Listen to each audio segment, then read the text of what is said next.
母さんへ。お母さん、今、私はチェジュ島のハムダクビーチ近くのゲストハウスでこの手紙を書いています。2年前の同じ日、一人でチェジュ島に来ました。その時はウォルジョンリ海水浴場で、生まれて初めてサーフィンをしました。3月初めのチェジュの海は本当に冷たかったです。サーフィンをしていたのは私だけでした。次々と波に飲み込まれ、海の中に転げ落ちることを繰り返すうち、意識が朦朧とし、目の前にピンクや青の残像が見えました。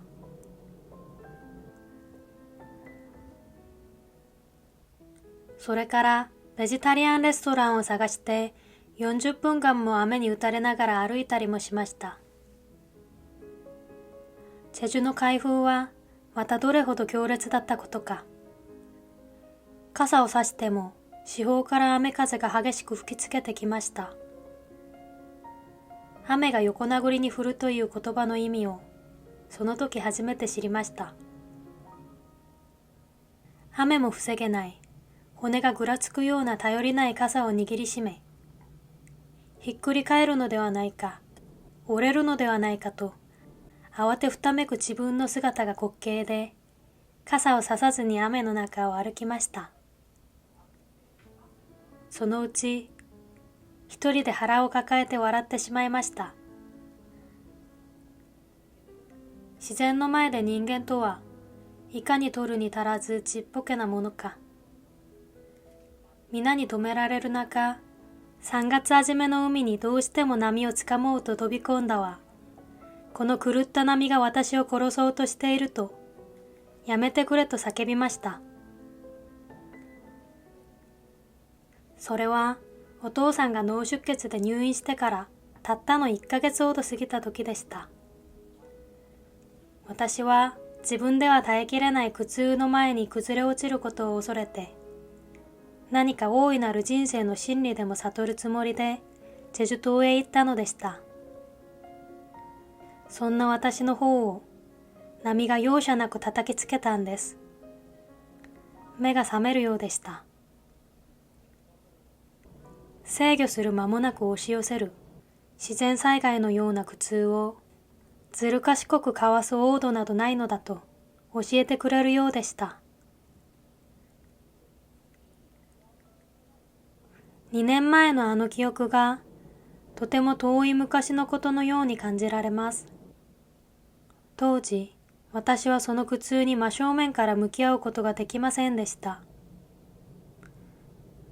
もう少し正確に言えば、当時の私の哲学や慣れ親しんだ人間関係の築き方では、到底あの波の中で生き残ることができなかったのです。それでお父さんと姉、そしてあなたから逃げ出しました。2ヶ月ほど生死の境をさまよった後、再び生きろうと決意したとき、一番やりたかったことは大学に行くことでした。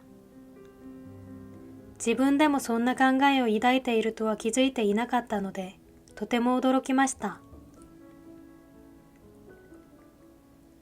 大学合格後、奨学金の申請のため、久しぶりにあなたに連絡しました。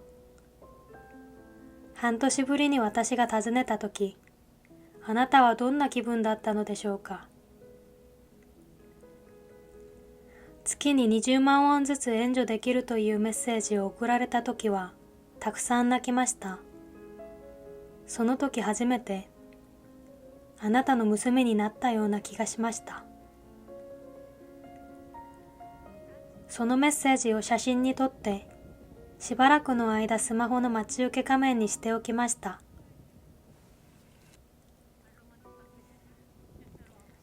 去年の1年間、大学に通っている間は、本当に楽しかったこともあれば、とても辛かったこともありました。特に社会学の授業を受けるときは、私は毎回様々な形で傷つきました。自分自身から離れ、社会がどのように構成されてきたかを少し遠くで眺めながら、自分のせいだと信じてきた多くのことが、実は自分のせいではなかったのだと気づきました。長い道のりを経て、私は自分と家族の身に起きた出来事を解釈するための精密な言葉を手に入れることができました。お母さん、私はあなたによく似ています。あなたもそれを知っていますよね。あなたは私に何事も過敏に反応する点を直すべきだと言っていました。その言葉は、あなたが自分自身に繰り返し唱えていた呪文のように感じられました。あなたはきっと、そんな世の中を生きてきたのでしょう。お母さん、あなたの娘は敏感さが尊重される時代に生きています。私の鋭い感覚と尽きることのない好奇心は、自分の人生をさらに過酷なものにするだけだと思っていましたが、社会を批判的に観察するときには、一つの有効な眼差しになるようです。ここでは誰も私を過剰だとか変人だなんて決めつけません。私は何も変わっていないのに、自分がどこにいるかによって自分に対する評価が変わるなんて、皮肉だと思いませんか？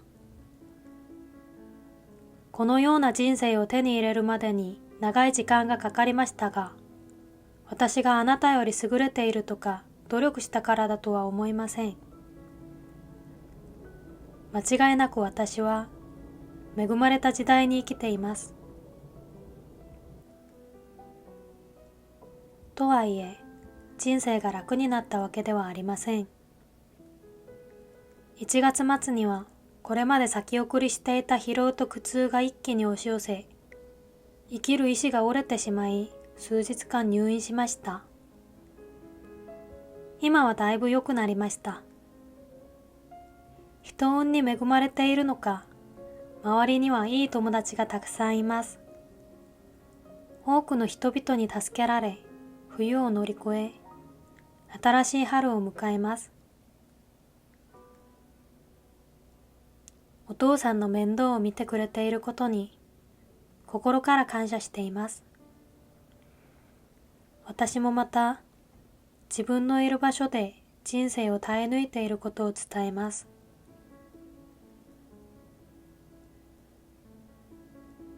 新学期が始まりました。